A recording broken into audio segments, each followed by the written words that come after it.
saisissez pas le bon sens en matière d'argent des Français. Cette réforme, qui est une bonne réforme.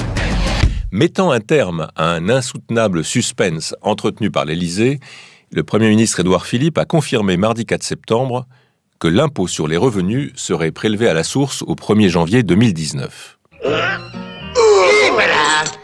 Bien joué.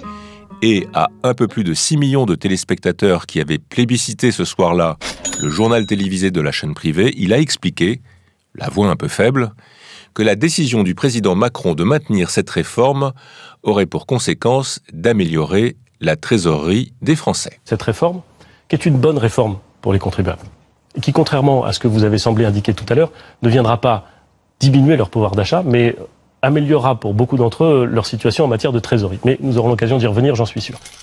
Et effectivement, il y est revenu. Ça veut dire qu'il n'y aura pas de perdants en trésorerie dans la réforme que nous mettons en œuvre.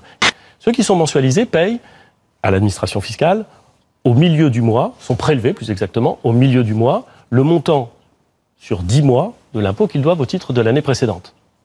Avec le nouveau système, ils seront prélevés à la fin du mois, sur 12 mois. C'est-à-dire que le prélèvement mensuel sera inférieur et il sera à la fin du mois.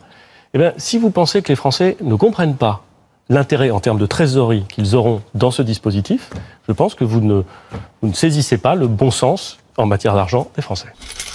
Alors, est-ce que les Français auront un intérêt en termes de trésorerie dans le nouveau dispositif de prélèvement de l'impôt à la source? Est-ce que cette réforme améliorera leur trésorerie? Eh bien non, pas du tout. Cet argument est faux.